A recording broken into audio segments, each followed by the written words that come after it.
ውድ ቻናላችን ቤተሰቦች እንኳን ወደ ቻናላችን በደና መጣችሁ። አሁንም ሊቨርፑልን በተመለከቱ ጉዳዮች ተመልሼ መጥቻለሁ። በዚህ ሰዓት ምን እንመለከታቸው ባየር ሊቨርኩሰኖች ጀራልድ ኳንዛን ማስፈረም ይፈልጋሉ እየተባለ ይገኛል። እንደዚሁም ፍሬድሪኮ ኬዛ በኢንተር ሚላን እይታ ውስጥ መግባት ይችላል። ዳርዊን ኑኔዝን የተመለከቱ ዘገባዎች አሉ። እንደዚሁም ደግሞ ፍሎሪያን ቪርስን የተመለከተ አዲስ ዘገባ አለ። እነዚህና ሌሎችንም ጨምሬ ይዤላችሁ መጥቻለሁ። እስከመጨረሻው ደቂቃ ድረስ አብራችሁኝ እንድትቆዩ በአክብሮት ጋብዛለሁ። ሰብስክራይብ፣ ላይክ፣ ሼር እያደረጋችሁ የቻናሉ ቤተሰብ እንድትሆኑ በአክብሮት እጠይቃለሁ።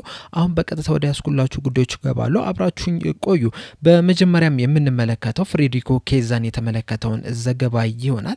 እንደሚታወቀው እንግዲህ ሊቨርፑሎች ፍሬድሪኮ ኬዛ በ12 ሚሊዮን አካባቢ በሚጠጋ ገንዘብ ከጁቬንቱስ ወደ ሊቨርፑል መፈረሙ አይዘነጋም። ከፈረመ በኋላ ግን ብዙ የመጮቻ ጊዜዎችን ያገኘ ተጫዋች አይደለም።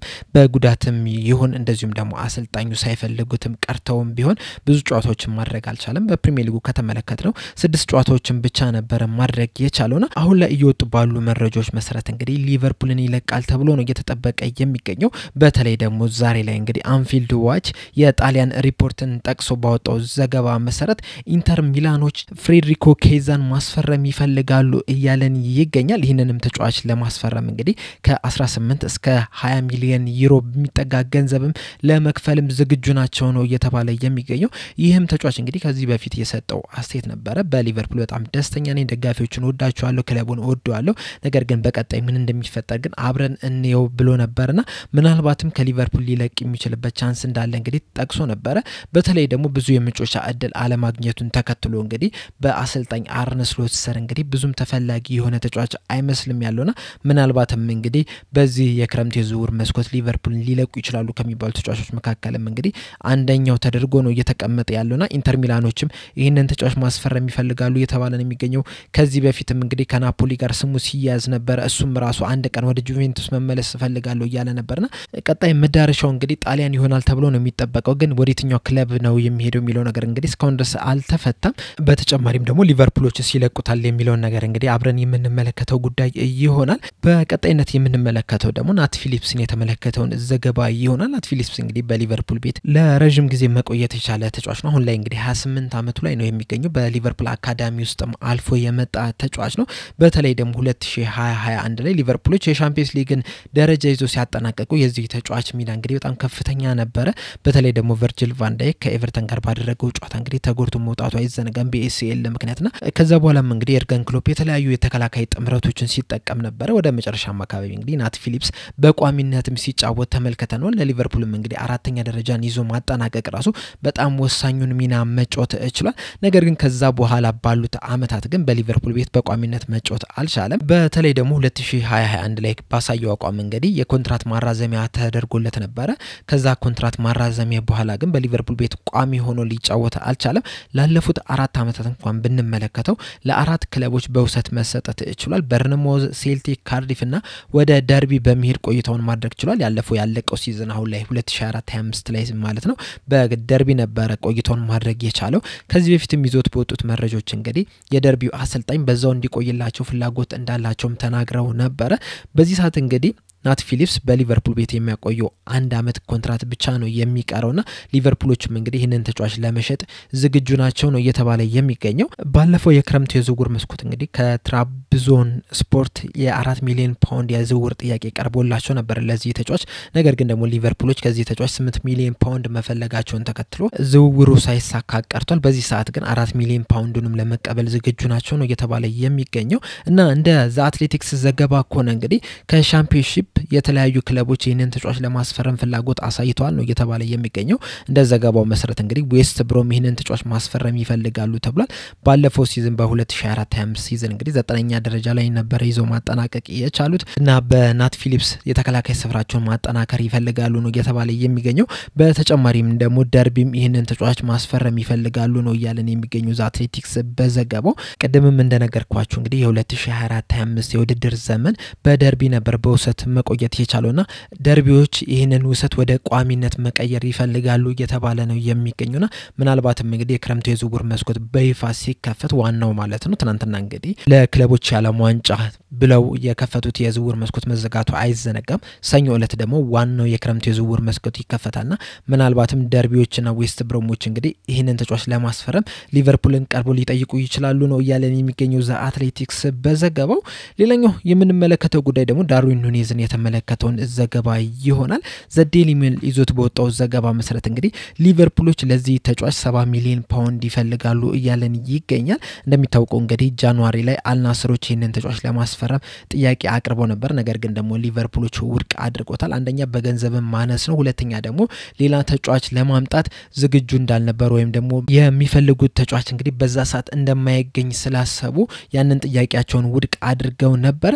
አሁን ላይ እንግዲህ የተለያዩ ዘገቦች እንደወጡት ከሆነ በተለይ ደግሞ ዘ አትሌቲክስ ላይ ዴቪድ ኦርስቲን እንደዘገበው ከሆነ ትናንትና ማክሰኞ ዕለት አልሃሊዎች ይህንን ተጫዋች ለማስፈረም ሊቨርፑልን ጥያቄ አቅርበው ነበር። ስላለው ሁኔታም ለመረዳት ችለዋል ነው እየተባለ የሚገኘው። በእርግጥ በዘገባው አያይዞ ዴቪድ ኦርስቲን ምንድነው የተናገረው? ዳርዊን ኑኔዝ ግን በአውሮፓ መቆየት ይፈልጋል እያለን ይገኛልና የተለያዩ ክለቦች እንግዲህ ይህንን ተጫዋች ለማስፈረም ፍላጎት አላቸው፣ ፍላጎታቸውንም አሳይተዋል ነው እየተባለ የሚገኘው። በተለይ ደግሞ ከዚህ በፊትም በተደጋጋሚ ከዳርዊን ኑኔዝ ጋር ስሙ እየተያዘ የሚገኘው ክለብ አትሌቲኮ ማድሪድ ነው ይህንን ተጫዋች ማስፈረም ይፈልጋል። እንደዚሁም ደግሞ ከጣሊያን ናፖሊና ኤሲ ሚላኖች ይህንን ተጫዋች ማስፈረም ይፈልጋሉና ቅድሚያ የሚሰጠው በአውሮፓ መቆየትን ነው እየተባለ የሚገኘው ዳርዊን ኑኔዝ።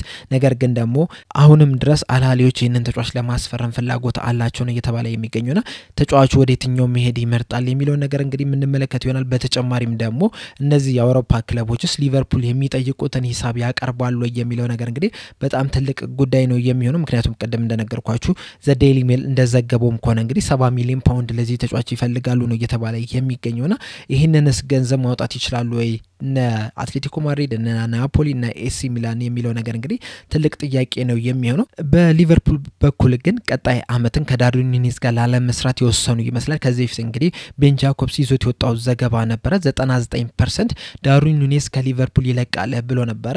በዛ ምክንያቱም እንግዲህ ሊቨርፑሎች የተለያዩ ተጫዋቾችን እየተመለከቱ ነው የሚገኙት። በተለይ ደግሞ ለስካይ ጀርመኒ የሚዘገበው ፍሎሪን ፕላተንበርግ እንደዘገበው ከሆነ ሊቨርፑሎች ከኤኪቴኬ ጋር ጠንከር ያለ ንግግርን አድርገዋል ነው እየተባለ የሚገኘውና ምናልባትም እንግዲህ ፊታቸውን ወደዚህ ተጫዋች ሊያደርጉ የሚችሉበት ቻንስ አለ።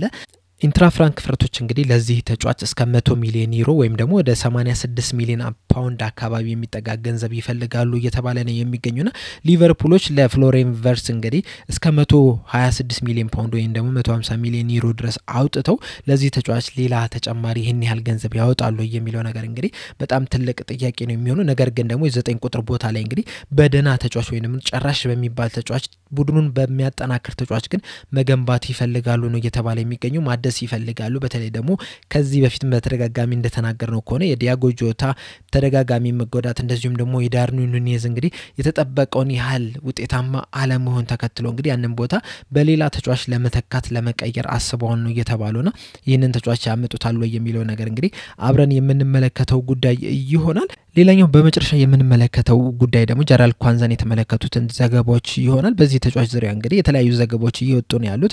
ፋብሪዚዮ ሮማኖ እንደዚሁም ፍሎሪን ፕላተንበርግ በተጨማሪም ደግሞ ለሊቨርፑል ቅርብ የሆኑ በመርሲሳይድ አካባቢ የሚገኙ ጋዜጠኞችም እንግዲህ ያወጡት መረጃ አለ። ይሄ የምንመለከተው ይሆናል። በመጀመሪያም እንግዲህ ፍሎሪን ፕላተንበርግን ያወጣውን ዘገባ ስንመለከተው ሌቨርኩሰኖች ሲሪየስሊ ኮንሲደር እያደረጉት ነው ይህንን ተጫዋች። በተለይ ደግሞ ጆናታን ታህ እንግዲህ በነጻ የዝውውር መስኮት ወደ ባየር ሙኒክ መሄዱ አይዘነጋምና የዚህን ተጫዋች ቦታ ለመተካት እንግዲህ ጀራልድ ኳንዛን ቀዳሚ ተመራጭ አድርገውታል ነው እያለን የሚገኘው። አያይዞም በዘገባው እንግዲህ ሌቨርኩሰኖች ከተጫዋቹ ካምፕ እንደዚሁም ደግሞ ከሊቨርፑል ጋርም ንግግር ጀምረዋል ነው እያለን የሚገኘው። አያይዞም ግን ይህ የዝውውር ሂደት ግን ከፍሎሪን ቨርትስ ጉዳይ ጋር የሚገናኝ አይደለም ብሏል። የፍሎሪን ቨርትስን ነገር ካነሳን አይቀር እንግዲህ ፍሎሪን ቨርትስ ምናልባትም ነገ የሕክምና ምርመራ ሊያደርግ ይችላል እያለን ይገኛል። የጀርመን አውትሌት የሆነው ኤስዜድ ይሄ እንግዲህ እውነት ነው ወይ የሚለው ነገር እንግዲህ ነገ የምንመለከተው ይሆናል። ነገር ግን ደግሞ ነገ የሕክምና ምርመራ ሊያደርግ የሚችልበት ቻንስ አለ እያለን ይገኛል። ወደ ጀራልድ ኳንዛ ስንመለስ እንግዲህ የጀራል ኳንዛ ሁኔታ እንግዲህ ከፍሎሪያን ቨርትስ ጋር የሚገናኝ አይደለም ይህ ለብቻው የሚታይ ነው ብሏል በተጨማሪም ነው ፋብሪዚዮ ሮማኖ በዚህ ዙሪያ በሰጠው አስተያየት ምንድነው ያለው ባየር ሊቨርኩሰኖች እንግዲህ ጆናታን ታለ መተካት እንግዲህ ሾርት ሊስት አስቀምጧል ዝርዝሮችን አስቀምጧል አንደኛው እዛ ዝርዝር ውስጥ የሚገኘው ተጫዋች ደግሞ ጀራል ኳንዛ ነው እየተባለ የሚገኘው በተጨማሪም እንግዲህ የሲቪያው ተጫዋች ሆኖ ሉዊች ቤድም ተካቷል ነው እየተባለ የሚገኘው ይሄ ፈረንሳዊ ተጫዋች እንግዲህ ከዚህ በፊትም ከሊቨርፑል ጋር ስሙ ሲያያዝ ነበርና አሁን ላይ ደግሞ ባየር ሊቨርኩሰኖች እንግዲህ ይሄንን ተጫዋች ለማስፈረም ፍላጎት አሳይተዋል ነው እየተባለ የሚገኘው ነገር ግን ደግሞ ቅድሚያ የሚሰጡት ለጀራል ኳንዛ ነው እያለን የሚገኘው ፋብሪዚዮ ሮማኖ በተጨማሪም ደግሞ መርሲሳይድ አካባቢ የሚገኙ ሊቨርፑል ቅርብ የሆኑ ጋዜጠኞች ደግሞ እንደተናገሩት ከሆነ ሊቨርፑሎች ለዚህ ተጫዋች እንግዲህ እስከ 50 ሚሊዮን ፓውንድ አካባቢ ይፈልጋሉ ነው እያለ የሚገኘው ነገር ግን ደግሞ አያይዘው ምንድነው ያሉት ሊቨርፑሎች ይሄንን ተጫዋች ለመሸጥ ደግሞ ያን ያህል አይቸኩሉም ነው እየተባለ የሚገኘው ምናልባትም እንግዲህ ይሄ ተጫዋች ከሊቨርፑል ላይለቅ የሚችልበት ቻንስ አለ ነው እየተባለ የሚገኘው እኔም በበኩሌ እንግዲህ ተጫዋች ባይለቅ ባይነኝ ምክንያቱም ገና ወጣት የሚባል ነው 22 23 አካባቢ የሚገኝ ተጫዋች ነው በተጨማሪም ደግሞ ሊቨርፑሎች አሁን ያላቸውን አማራጭ ስንመለከተው ደግሞ ተከላካይ ስፍራው ላይ በጣም የሳሳ ነው ይህ ተጫዋች ደግሞ ማደግ የሚችል መማር የሚችል ተጫዋች ነው በርግጥ ዘንድሮ እንግዲህ በ2024-25 የውድድር ዘመን 25 ጨዋታዎችን ብቻ ነው ማድረግ የቻለው ከነዚህ 25 ጨዋታዎች ደግሞ 13ቱን ብቻ ነው በቋሚነት መጀመር የቻለው በፕሪሚየር ሊጉ ከተመለከትነው ደግሞ ከኢፒስዊች የመጀመሪያ ቀን ጨዋታ በኋላ በቋሚነት የጀመረው እንግዲህ ሌሎቹ በተጎዱበት ሰዓትና ሊቨርፑል ዋንጫውን ባረጋገጠበት ሰዓት ነው እንጂ ያን ያህል ከሌሎቹ ቀድሞ እንዲገባ አልተደረገምና ያን ስንመለከተው እንግዲህ በአሰልጣኝ አርነ ስሎት ብዙም የተወደደ አይመስልም ነገር ግን ደግሞ ገና ወጣት ከመሆኑ አንፃር እንግዲህ ይህንን ተጫዋች አሰልጣኝ አርነ ስሎት ወደሚፈልጉት ነገር መምራት ይችላሉ በዛ ላይ ቀደምም ለመጥቀስ እንደሞከርኩት በዚህ ሰዓት እንግዲህ በጣም ውስን ወይም ደግሞ የሳሳን ቦታ ቢኖር የተከላካይ ስፍራው ነው አራት ተከላካዮች አሉን በርግጥ ቨርጂል ቫን ዳይክ ኢብራሂም ኮናቴ እንደዚሁም ደግሞ ጆ ጎሜዝና ጀራል ኳንዛ ነገር ግን ደግሞ ሁለቱን ከተመለከትን ጉዳት ያስቸግራቸዋል በተለይ ደግሞ ጆ ጎሜዝን ከተመለከትነው ዘንድሮ እንኳን ብዙ ጨዋታዎችን ራሱ መጫወት አልቻለም በጣም ጥቂት የሚባሉ ጨዋታዎችን ማድረግ የቻለው ከ2024-25 የውድድር ዘመን በፊትም ራሱ እንደዚህ ጉዳት ሲያስቸግረው ነበር በተጨማሪም ደግሞ ጆ ጎሜዝን ከተመለከትነው 28 አመቱ ላይ ደርሷል ጀራል ኳንዛ ገና 22 አመቱ ላይ ነው የሚገኘው የ6 አመት የእድሜ ጋፕ አለና ወጣት ተጫዋችን ሽጣህ እንግዲህ ትልልቆቹን ማስቀመጥ ለወደፊቱ ጥሩ አይሆንምና ይሄንን ተጫዋች እንግዲህ ይሸጡታል ብዬ አልገምትም ነገር ግን ደግሞ ሌላም ያመጡት ተጫዋች ካለ ወይም ያሰቡት ተጫዋች ካለና ያንን ያሰቡትን ተጫዋች ደግሞ ማግኘት የሚችሉ አይነት ከሆነ እንግዲህ ይሄንን ተጫዋች ሽጠው ቀጥታ ያንን ማምጣት የሚችሉበት ሁኔታ ካለ ምናልባት ያን ያህል ላይከፋ ይችላል ነገር ግን ደግሞ አሁን ላይ ተሻኩለው ይሸጡታል ተብሎ አይጠበቅም ምናልባት ሊቨርፑሎች ማስመለሻ የገንዘብ ማስመለሻ አድርገውም ሊይዙት ይችላሉ በተለይ ደግሞ ሊቨርፑሎች ለፍሎሪያን ቨርትስ እንግዲህ እስከ 126 ሚሊዮን ፓውንድ ነው እየከፈሉ ያሉትና